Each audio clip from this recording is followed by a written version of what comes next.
Piracy has always been a dangerous business. Pirate havens were quiet, safe places where pirates rested their tired sea legs and quickly spent their ill-gotten fortunes. Join us in this Liber-tea episode as we investigate some of the most notorious pirate strongholds of the Golden Age. Isle Sainte-Marie is a notorious pirate stronghold in Madagascar. The island was once the primary shipping channel for merchant ships utilized in their journey back to Europe from South and East Asia. The merchant ships were prime targets for pirates as they were loaded with valuable cargo. Famous buccaneers like Captain William Kidd plied this route often. The pirates who lived on this island left sufficient evidence indicating their presence. For instance, several shipwrecks have been discovered around Isle Sainte-Marie's shallow waters. The island also hosts many pirate cemeteries, and some of its inhabitants claim to be descendants of the buccaneers. The ancient city of Sail in Morocco was a pirate stronghold. The city is located along the country's Atlantic coastline and traces its origins to a period long before the rise of the Carthaginian and Roman civilizations. Sail played a major maritime role during the period of the Phoenicians. During the 16th century, it became a haven for some Barbary pirates, a group of Muslim pirates who were expelled from Spain. While Barbary pirates are less popular than their West Indies counterparts are, historians claim that they were arguably more ferocious. They conducted their violent trade along the coastal regions of Europe and the Mediterranean region. Historical records also show that the Barbary pirates reached as far as Iceland. The sail pirates also engaged in the slave trade within North African markets. The sail pirates are called the sail rovers in Daniel Defoe's Robinson Crusoe. They established an independent republic in Sail at the height of their power. The sail rovers constructed many buildings found in the cities of Rabat and Sail during the 16th and 17th centuries.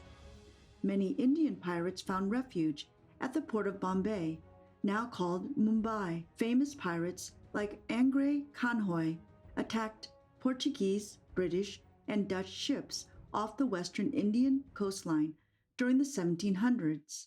Kanhojai, apart from extorting all ships that visited the port of Bombay, also looted ships owned by the East India Trading Company of England. Kanhojai's impenetrable hideout still exists at Fort Vijaydurg. The Fort of Vijaydurg has many relics that display the period when Kanhojai reigned as the king of pirates in the region. Despite the fact that the Bombay pirates extorted money from the locals, many locals considered them heroes because they interrupted English influence over the region for some time. Before New Providence became a popular stopover for vacationers and cruise ships, the island was considered a lawless nest of pirates. The island is located at the center of a well-established trade route between the West Indies and Europe. Nassau, its capital, provided marauders with a haven where they could repair and resupply their ships before going back to sea. By the 1700s, the island had established itself as a base for some of the toughest pirates, including Captain Blackbeard, Charles Vane, and Stead Bonnet. Pirate operations on the island became so entrenched that the British Empire feared for the survival of its West Indies colonies. In 1718, the British government sent 3 warships to combat the piracy issue under the command of Governor Woodes Rogers, who offered pardons to any pirate who surrendered to the authorities. Slowly, this island was transformed from an island of thieves to one of the headquarters of anti-piracy operations in the West Indies. The swampy islands of Barataria, Louisiana, were once the safe harbor and sanctuary for the famous Jean Lafitte, a notorious pirate turned patriot, and his syndicate of hardened criminals. During the 19th century, Lafitte, with the help of his brother Pierre, led a gang of hardened thieves who plundered ships in the Gulf of Mexico. Lafitte and his crew terrorized Spanish ships and smuggled their stolen cargo to New Orleans in his stint as a privateer for the Republic of Carthagena. During the 1810s, the Bay of Barataria became one of North America's biggest black markets. In 1814, Lafitte interrupted his activities when England summoned him to play an unlikely role. Lafitte refused England's deal and offered his services to the U.S. in exchange for clemency.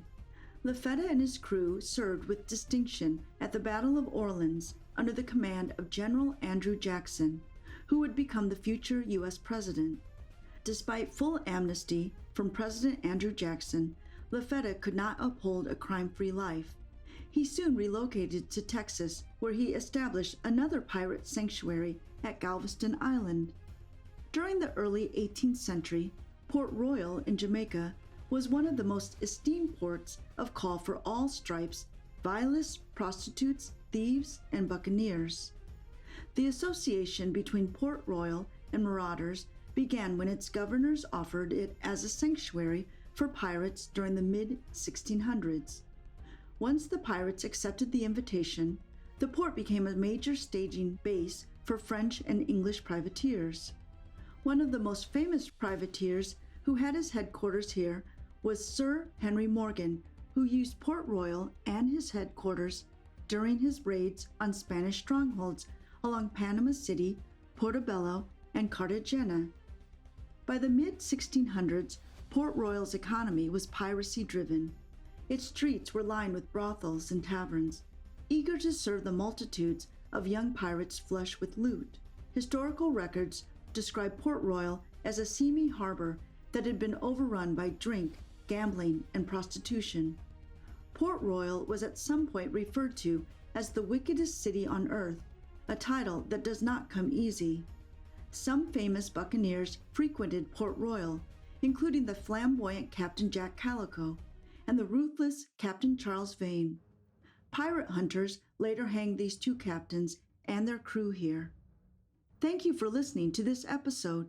We hope you have enjoyed and learned something new. Like, share, and subscribe to Liber-tea for more.